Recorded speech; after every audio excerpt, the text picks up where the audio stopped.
పవిత్రమైన రోజున 200 సంవత్సరాలు బాధపడిన తర్వాత 200 సంవత్సరాలు పోరాటాలు చేసిన ఒక అహింస పోరాటమే కాదు, హింసాత్మక పోరాటము, విప్లవోద్యమాలు ఎన్నో చేస్తేనే మనకు స్వాతంత్రం వచ్చింది. ఒక అహింస పోరాటంలో వచ్చిందని మనం ఈ రోజు నుంచి అనుకున్నాం. అది కాదు, ఎంతో మంది చనిపోయింది, ఎంతో మంది త్యాగ ఫలం వల్లనే మనకు స్వాతంత్రం లభించింది. అందుకని దాన్ని మనం ఈరోజు స్వాతంత్రం రావడానికి వారి ప్రాణాలను సైతం లెక్క చేయకుండా త్యాగం చేసిన వాళ్ళ వీరులను, వాళ్ళ వీర గాథలను మనం తెచ్చుకోవాల్సిన అవసరం ఉంది. అల్లూరి సీతారామరాజు అయితేనేమి, సుభాష్ చంద్రబోస్, భగత్ సింగ్, ఝాన్సీ లక్ష్మీబాయి ఇలాంటి వాళ్ళందరి త్యాగఫలం వల్ల మనం ఇప్పుడు అనుభవిస్తున్నాము. కానీ ఒకటేంటంటే, మనకు స్వాతంత్రం వచ్చింది, బ్రిటిష్ వాళ్ళు వెళ్ళిపోయారు, అంతవరకే స్వాతంత్రం వచ్చింది అనుకుంటున్నాం. కానీ మనం ప్రవర్తనలో, మన ఆలోచనలో ఆ బానిస విధానం పూర్తిగా పోలే. మొన్నటి వరకు ఇంకా పోలే. ఇప్పుడే మన హిందుత్వం మీద, తర్వాత సనాతన ధర్మం మీద ఇంట్రెస్ట్ ఏర్పడి మన పాత హిందుత్వాన్ని తీసుకురావాలని ప్రయత్నం చేస్తున్నాం. మన ప్రజలందరూ కూడా మన చాప్టర్ శ్రీ వైష్ణవులు కూడా మనము ఒక బానిస లాగా మన కులం చెప్పుకోవడానికి నుంచి ఇప్పుడు ఎలా పెరుగుతుంది అంటే, గత 3-4 సంవత్సరాల నుంచి, గత 5-6 సంవత్సరాల నుంచి మనకు ఒక సముచిత స్థానం సమాజంలో ఏర్పడింది. మనమంటే ఏంటో ప్రజలకు తెలుపుతున్నాము. మన సంస్కృతి సాంప్రదాయాలను మనం ఆచరిస్తూ, మన పిల్లలకు ఆ వాటి విలువలను నేర్పిస్తూ, ముందు తరాలకు కూడా అది కంటిన్యూ అయ్యేలాగా చూసే బాధ్యత మన ప్రతి ఒక్కరిని, మనందరినీ. మీ అందరి సహకారంతో నేను ఈ జిల్లా అధ్యక్షురాలిగా మన సంఘం కోసం, మన కమ్యూనిటీ అభివృద్ధి కోసము, శ్రేయస్సు కోసము, ఐక్యత కోసము ఏ పనైనా చేయడానికి మీ అందరి సహాయ సహకారాలతో ఎల్లప్పుడూ ముందుంటానని మీ అందరికీ ఈ సందర్భంగా హామీస్తున్నాను. మీ అందరి సహాయ సహకారం ఉండాలని కోరుకుంటూ, మనలో చిన్న చిన్న భేదాలు ఉన్నప్పటికీ సంఘం కోసం మనమందరం ఒక్కటై ఐక్యతగా అభివృద్ధి కోసము, శ్రేయస్సు కోసము పాటుపడాలి. మంచి కార్యక్రమాలు, మనం అనుకున్న ఆశయాలను సాధించాలని కోరుకుంటూ, చివరగా మన భారతదేశానికి ఉన్న పౌరులందరికీ అభివృద్ధి, రైతుల అభివృద్ధి, యువత అభివృద్ధి, అమ్మాయిలు, మహిళలు అందరికీ కూడా వారి వారి విధులలో వారి బాధ్యతలను నెరవేరుస్తూ అభివృద్ధి చెందాలని కోరుకుంటూ ముగిస్తున్నాను. మరియు అక్కడ ఉన్న అందరి పెద్దలకి నా నమస్కారాలు. ఎంతో కార్యక్రమాలు జరుగుతున్నాయి. దాంట్లో అతి ముఖ్యం సుదర్శన హోమము ప్లస్ కళ్యాణం. దీనికి చాలా బ్రహ్మాండంగా చేశారు అతి తక్కువ టైంలో.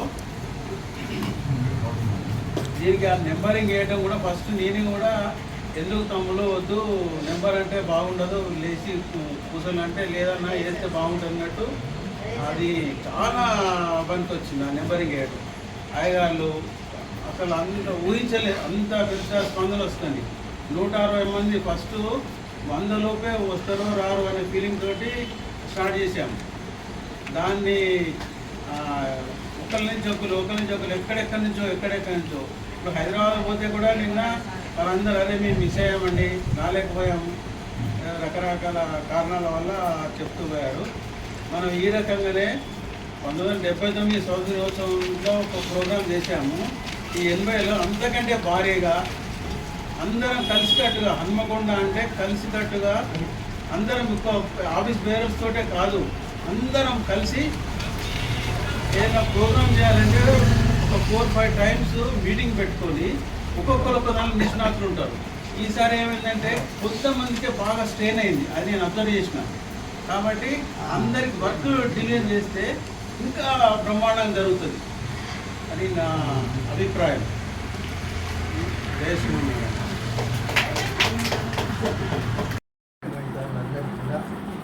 ప్రణామం.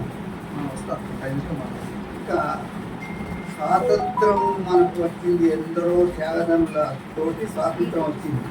కానీ ఆ వచ్చిన స్వాతంత్రంలో మళ్ళీ పాకిస్తాన్ను విభజించి మనకు నరకయాతన కల్పించినటువంటి మహానుభావులు మొదలున్నారు. అప్పటి నుంచి ఆ పరంపరను తీసుకొని వస్తూ ఉంటే సనాతన ధర్మం ఏంటి, మన హిందుత్వం ఏంటిది అనేటువంటి దాన్ని ఎప్పటికప్పటికి తొక్కేటువంటి ప్రయత్నం చేస్తూనే ఇప్పటిదాకా జరిగింది. ఈ విధమైనటువంటి పరిస్థితులలో మన హిందూ ధర్మం ఎట్టుకోవాలి, మన సనాతన ధర్మం ఏ విధంగా ఉండాలి అనేటువంటి దాన్ని ఒక రక్షణ కవచంగా చేసుకొని మనల్ని ఎంతో ఉత్తేజపరిచేటువంటి మహానుభావుడు అయినటువంటి మన మోడీ గారు మనకు ఇప్పుడు ప్రధాని అవ్వడం మనకు ఎంతో శ్రేయస్కరమైనటువంటి దాన్ని మనం ఆనందించాల్సినటువంటి అవసరం ఉంది.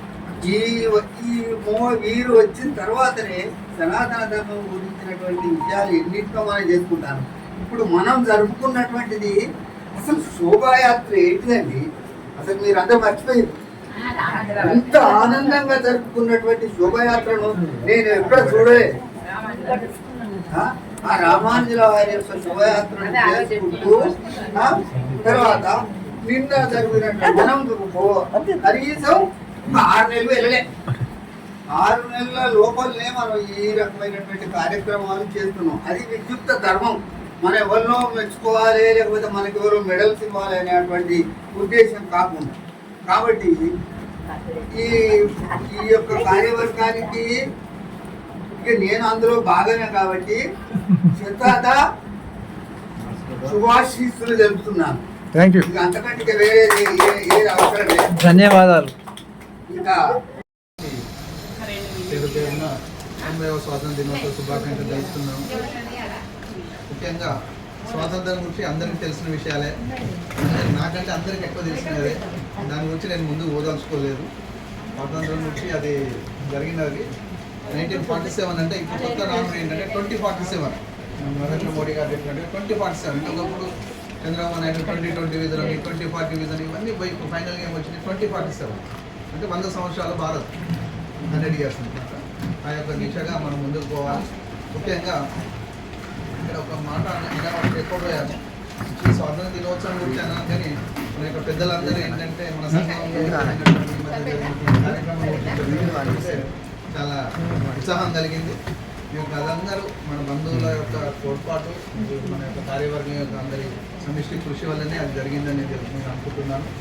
ఇలాంటి ముఖ్యంగా ఈ స్వాతంత్ర దినోత్సవం నాడు మన సంఘానికి ముఖ్యంగా ఏంటి అంటే అందరం సంఘటితంగా ఎలా అయితే స్వాతంత్రాన్ని ప్రతి ఒక్కరు వారి వారి యొక్క రీతులలో ఇలా ఒక్కొక్క విభిన్న రీతులలో పాల్గొన్నారు. ఆ రకంగా అయితే స్వాతంత్రం వచ్చినట్టుగా మన దాంట్లో కూడా మనం అందరం ఐక్యంగా సంఘటితంగా సంయమనంతో పాటిస్తూ అందరం సహాయ సహకారాలు అందించుకుంటూ నాటిని సహాయ సహకారాలు ఆర్థిక సహకారాలు కూడా అందిస్తున్నారు. ఇంకా అందించుకుంటూ ముందు పోవాలని కోరుకుంటున్నాను. అలాగే ఇందాక చెప్పినట్టుగా నాకు కూడా బాల్యమే గుర్తుకొచ్చింది. యాక్చువల్లీ ఇందాక అంకుల్గా నిలబడి మాట్లాడుతుంటే నేను చిన్నప్పుడు కూడా మా నాన్నగారు నాకు రోజు రాసిచ్చేది 15 దాకా వచ్చి కన్సిడర్ చేయడానికి సెల్ఫ్ గవర్నమెంట్ పోయిగానే ఎలా నిలబడాలి, ప్రభుత్వాన్ని ఎలా సంబోధించాలి, ఎట్లా చూడాలి అలా అంతా రాయించుకొని అప్పటి 5th క్లాస్ నుంచి దాదాపుగా నేను ప్రతి ఒక్క దాంట్లో 10th, ఇంటర్మీడియట్, డిగ్రీ వరకు ప్రతి ఒక్క ప్రోగ్రాంలలో పాల్గొనేది, రాసుకొని పోయేదన్నమాట. రాసుకొని ఇంక పక్కకు పెట్టుకొని అవ్వపడకుండా చిన్నప్పుడు అవన్నీ నెమరు వేసుకున్నట్టు ఇప్పుడు అందరు చెప్తున్నారు, వానే చెప్తున్నారు, అందరూ వీళ్ళందరూ చెప్తున్నారు అవన్నీ గుర్తుకొచ్చాయి. ఎందుకంటే మాట్లాడుతుంటేనే మనకు భయం అనేది పోతుంది, స్టేజ్ ఫేర్ పోతుంది. ఒకసారి ఒక మిస్టేక్ అవుతుంది కావచ్చు, నెక్స్ట్ ఇంకోసారి మేము కవర్ చేసుకుంటాం. అలా ఫ్రెండ్గా వచ్చామనుకోండి మనం ఎవరిని ఏమనాలో తెలియదు. అయినా చిన్న చిన్న విషయాలు అవన్నీ పెద్ద పొరపాట్లు ఏం కాదు, మాట్లాడుతున్నారు. ఈ యొక్క విషయం ఏంటంటే మనం అందరం ఐక్యంగా ఉందాం, ఐక్యంగా ముందుకు. ఇంకా ముందు ఎన్నో ప్రోగ్రామ్స్ ఉన్నాయి. మనం జస్ట్ ఒక 6-7 months అయింది మనం పర్మిట్ తీసుకొని, ఇంకా 2.5 years ఉంది.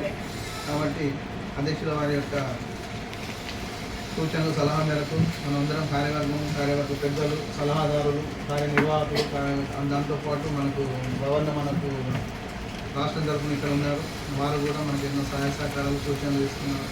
ఈ రకంగా మనం ముందు ఇంకా చాలా ప్రోగ్రామ్ చేసుకుందాం, అందరం కలిసికట్టుగా ఉందాం. ఈ యొక్క అవకాశం ఇచ్చిన అధ్యక్షుల వారికి ధన్యవాదాలు తెలుసుకుంటూ చివరిగా మన రాష్ట్ర ఉపాధ్యక్షురాలు ఎదురు నిర్మల గారికి, నా యొక్క జన్మదిన శుభాకాంక్షలు తెలుపుచు అన్నదేదో ఒక క్వశ్చన్ ఏమైనా ఒక సలహా తీసుకుందాం అనుకున్నా కానీ వద్దులే అన్నీ చెప్తారు కావచ్చు అనుకొని వద్దులే అనుకొని ఇక ఫైనల్గా ఉపాధ్యక్షులు నిర్మల గారు రెడ్డి గారికి నా యొక్క జన్మదిన శుభాకాంక్షలు తెలుపు మరి హృదయపూర్వక శుభాకాంక్షలు తెలుపుతూ ముగిస్తున్నాను. అధ్యక్షుల వారు సునంద గారికి మరియు రాష్ట్ర ఉపాధ్యక్షులు రవీందర్ గారికి మన కార్యవర్గంలో అందరికీ మనస్సుమాంజలు. మనం ఈరోజు స్వాతంత్రం వచ్చిందంటే మనం ఎంతోమంది వాళ్ళు పెద్దవాళ్ళు కృషి చేసి ఎన్నో త్యాగాలు చేసి ప్రాణాలు పోడగొట్టుకొని చేసి మనకు స్వాతంత్రం అందించారు. ఆ స్వాతంత్ర్యాన్ని మనం ఎప్పటికీ ఇలా సంతోషంగా జరుపుకుంటున్నాము. ఆ శాంతి భావాలన్నీ మనసులో నింపుకొని చాలా ముందుకు వెళ్ళి ఇంకా మనం ఏమేమి చెయ్యాలి, పిల్లలకు కూడా భావి పౌరులకు కూడా ఇంకేం సలహాలు ఇవ్వాలి అనే సూచనలు ఇవ్వుకుంటూ మనం అన్ని ముందంజ వేసేటట్టుగా చూడాలి. ముఖ్యంగా మన బార్డర్లో ఉన్న సైనికులకు మనం భారతదేశం 8వ స్వాతంత్ర దినోత్సవ వేడుకలను జరుపుకుంటున్న శుభ సమయంలో మన ఖాతాల శ్రీవేసిన సంఘం తరఫున మీ అందరికీ నా హృదయపూర్వక స్వాతంత్ర దినోత్సవ శుభాకాంక్షలు తెలియజేస్తున్నాను. ఈరోజు మన దేశ చరిత్రలో అత్యంత పవిత్రమైన రోజు. 1947 ఆగస్టు 15న మన భారతదేశానికి బ్రిటిష్ వారి పాలన నుండి విముక్తి లభించింది. అర్ధరాత్రి మన జాతీయ జెండా ఎగురుతున్నప్పుడు భారతీయులందరూ సరికొత్త స్వేచ్ఛా వాయువులను తెలుసుకున్నారు. ఈ స్వేచ్ఛ మనకు ఊరికే రాలేదు. దీని వెనుక ఎందరో మహానుభావుల త్యాగాలు ఉన్నాయి. మహాత్మా గాంధీ, సుభాష్ చంద్రబోస్, భగత్ సింగ్, అల్లూరి సీతారామరాజు, ఝాన్సీ లక్ష్మీబాయి వంటి వీరుల పోరాట ఫలితమే ఈరోజు మనం అనుభవిస్తున్న స్వాతంత్రం. దేశాన్ని ప్రేమించడం అంటే కేవలం జెండా వందనం చేయడమే మాత్రమే కాదు, పరిసరాలను శుభ్రంగా ఉంచడం, ఇతరులకు సహాయం చేయడం మరియు బాధ్యత గల పౌరులుగా జీవించడం. అలాగే ఈ దేశం నాకేమి ఇచ్చిందని కాకుండా దేశం కోసం మీరు ఏం చేయగలనని ప్రతి ఒక్కరూ ఆలోచించారు. మరి ఈ సందర్భంగా ఈరోజు పుట్టినరోజు జరుపుకుంటున్న మహిళా ఉపాధ్యక్షులు శ్రీమతి విమలక్కయ్య గారికి జన్మదిన శుభాకాంక్షలు తెలియజేస్తున్నాను. మరియు నాకు ఈ అవకాశం ఇచ్చిన పెద్దలందరికీ ధన్యవాదాలు తెలియజేస్తూ ముగిస్తున్నాను. ప్రతి ఒక్కళ్ళు నిజంగా నేను కూడా కొంతమందికి పంపించి మీరు చేరాలి, మీరు కూడా కొంచెం చందా కూడా కొంచెం ఇవ్వాలి అని చెప్పి సరే కొందరు ఇచ్చారు కూడా. ప్రతి ఒక్కరు అరే ఇంకా కొంచెం ముందుగా మాకు తెలిస్తే మేము వచ్చేవాళ్ళం అది అని చెప్పేసి చెప్పిన వాళ్ళు చాలామంది ఉన్నారు. సరే ఎనీహో ఇలాంటి ప్రోగ్రామ్స్ ఇంకా ముందు ముందు సంఘ సమిష్టిగా చేయాలని మనసారా కోరుకుంటూ అవకాశం ఇచ్చినందుకు ధన్యవాదాలు తెలుపుకుంటూ జై హింద్. జరుపుకోవడం చాలా అదృష్టం. మన సంఘంలో చాలా ప్రోగ్రామ్స్ జరుగుతున్నాయి. మొన్నటి ప్రోగ్రామ్ దర్శన హోమము అండ్ వెంకటేశ్వర కళ్యాణము చాలా బాగా జరిగింది. ఇక్కడ అధ్యక్షుల వారికి, ఉపాధ్యక్షుల వారికి, ప్రధాన కార్యదర్శులకి అందరికీ చాలా బాగా చేశారు ప్రోగ్రామ్. ఇంకా ఇలాంటి ప్రోగ్రామ్స్ ఇంకా ముందు ఇంకా బాగా జరగాలని కోరుకుంటున్నాను. ఈరోజు 8వ సంవత్సరంలో స్వాతంత్ర దినోత్సవం జరుపుకోవడం కొందరు మహానుభావుల కృషి వలనే ఈరోజు మనం వాళ్ళ జ్ఞాపకాలు గుర్తు చేసుకుంటూ 15th ఆగస్టున ఈ ప్రోగ్రామ్ జరుపుకుంటున్నాము. అందరికీ ధన్యవాదాలు. ఇక్కడికి వచ్చా చాలా సంతోషంగా ఉంది. మొన్న జరిగిన వెంకటేశ్వర కళ్యాణం హోమం కూడా బాగా జరిగినాయి, అందరూ బాగా జరిగిందని చెప్పిండ్రు. ఇది ఒక్కటో ఆపకుండా ఇంకా ముందు ముందు ఇట్లాంటి కార్యక్రమాలు చాలా చేయాలని మా అందరి సహకారాలు మీకు ఉంటాయని కోరుకుంటున్నాను. నమస్కారం. కూడా నేను ఈసీ మెంబర్ ఉన్నా కానీ అప్పుడు గిరిధర కృష్ణ గారు 7:30 పెట్టేది కాబట్టి మా సార్లు పంపాలి, పిల్లల్ని పంపాలి కాబట్టి రాకపోయేది. ఈసారి టైం అనుకూలం వచ్చింది, నాకు రావాలి అనే ఆరాటం కొద్ది వచ్చిన చాలా సంతోషం. 10th క్లాస్లో పోయినట్టు ఇప్పుడు వచ్చిన వాళ్ళు చాలా సంతోషంగా ఉంది. మన సంఘం యొక్క నిన్న కళ్యాణంది హోమంది నాకు నిన్న పసుపుకోల పోతే మొత్తం మనదే వినబడుతుంది. అవునా? మొత్తం మన చుట్టాలు రానోళ్ళు అందరూ కూడా చాలా బాగా అయిందట కదా, మేము మిస్ అయినాము అంటున్నారు కదా అందరు అన్నారు. నిన్న ఒక 20 ఇంట్లోకి పోయినా 20 ఇండ్లు మా దగ్గర వాళ్ళు అందరూ అన్నారు నాకు చెప్పొద్దా అనంటే నేను పర్సనల్గా ఎవరికి చెప్పేది కాదు, సంఘంలో పెట్టిండ్రు ఎవరు కట్టలేదో వాళ్ళు బాధపడుతున్నారు. ఇప్పుడు నెక్స్ట్ కార్యక్రమానికి వాళ్ళందరూ కూడా రెడీ ఫోన్ చేస్తాం మాక్సిమం 20 రోజులు కానీ ఇంకా అందరికి కాలేదు. మా సార్ను పంపేదే కానీ ఇప్పుడు ఫస్ట్ ఇవాళ రావడం చాలా సంతోషంగా ఉంది. ధన్యవాదాలు. నాకు స్వతంత్ర దినోత్సవంకి అటెండ్ అవ్వడం అనేది చాలా ఇష్టం. ఇంటికి ప్రతిసారి వస్తా. ఎంతో కష్టపడి 7 గంటలకు పెట్టినా వచ్చినాం. ఎంతో కష్టపడి మనం స్వతంత్రం తెచ్చుకున్నాం. ఇంకా చాలా వాటిలలో ఇంకా పురోగతి అనేది రావాలి మన దేశంలో అయినా. ముఖ్యంగా మనం చూసుకుంటే సంఘ గౌరవ సలహాదారులకు మరియు రాష్ట్ర ఉపాధ్యక్షుల వారికి మరియు మా సహచార కార్యదర్శులకు అందరికీ హృదయపూర్వక ధన్యవాదాలు తెలియజేస్తున్నాము. అలాగే పరకాల నియోజకవర్గ అధ్యక్షుల వారు కూడా ఇచ్చడం చాలా ఆనందదాయకము. మేము కూడా ధన్యవాదాలు తెలియజేసుకుంటున్నాము మధురక రమేష్ గారు. అది ఈ కార్యక్రమం రూపకల్పనలో నిర్వహణలో శ్రమించిన మా అన్నకొండ చాతార సివేశ్వర సంఘ అధ్యక్షులు మరియు ప్రధాన కార్యదర్శి గారికి ప్రత్యేకతను తెలియజేసుకుంటూ ఈ సమావేశాన్ని ఇంతటితో ముగిస్తున్నాము. జై హింద్. ప్రత్యేక బాధ్యత తీసుకొని కష్టపడి చేసినటువంటి పద్మాకర్ గారికి అనేక ధన్యవాదాలు, శుభాశీస్సులు.